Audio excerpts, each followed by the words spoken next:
America का युद्ध शुरू होने वाला है, वो कभी भी हो सकता है, यानी कि सर पर है। वहीं दूसरी तरफ यूक्रेन और रशिया का युद्ध भी एक नए चरण में पहुंच चुका है और ये विश्व युद्ध का रूप ले सकता है।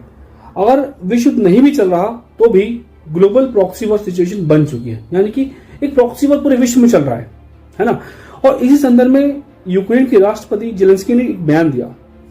कहते हैं कि शायद तीसरा विश्व युद्ध शुरू हो चुका है, क्योंकि जब दूसरा विश्व युद्ध शुरू हुआ था तो ये कोई नहीं जानता था कि एक पूरा विश्व युद्ध बन जाएगा, विश्व युद्ध बन जाएगा। क्योंकि आरंभ में छिटपुट झगड़े हो रहे थे और संघर्ष दिख रहे थे और फुल फ्लैश वॉर समझ नहीं आ रही थी, परंतु अंत में एक विश्व युद्ध होता है और बहुत ही भारी नरसंहार होता है। ठीक है, इस संदर्भ में देखा जाए तो वर्तमान में विश्व में कई संघर्ष चल रहे हैं। यूक्रेन में जो संघर्ष चल रहा है उसके अलावा भी बहुत से संघर्ष चल रहे हैं, और उन सबको मिला के देखा जाए तो शायद सिचुएशन कुछ ऐसी ही है।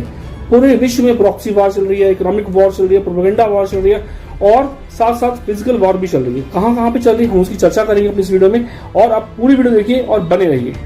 पहला है रूस यूक्रेन युद्ध जो 2022 से चल रहा है। इसमें अमेरिका के साथ नाटो देश भी कहीं ना कहीं इन्वॉल्व है ना। तो ये एक प्रॉक्सी वॉर में एक फुल फ्लैश वॉर चल रही है यहाँ पे, और यूक्रेन कहता भी है कि अगर यूक्रेन गिरता है तो रूस नाटो को कब्जा करेगा, नाटो की तरफ बढ़ेगा।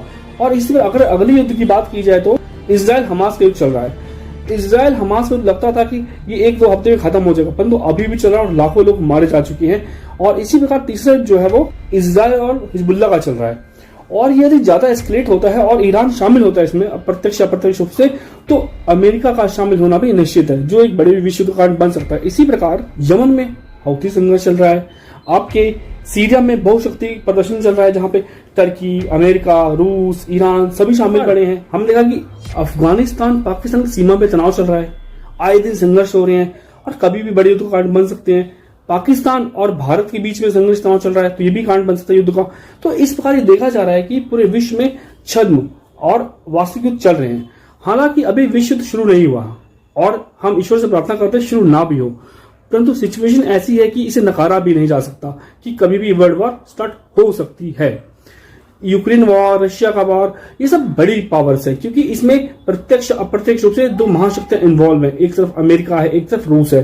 हालांकि इसी बीच ये भी है कि जो तृतीय विश्व के देश है वो भी संगठित हो रहे हैं और वो अपने आप को मजबूत करें ताकि इन दोनों को रोका जा सके। इस अंदर भारत की बात की जाए तो भारत ने नॉन अलाइनमेंट पॉलिसी और मल्टी अलाइनमेंट पॉलिसी अपना रखी है, और किसी एक पक्ष के साथ नहीं है, वो रूस के साथ भी डील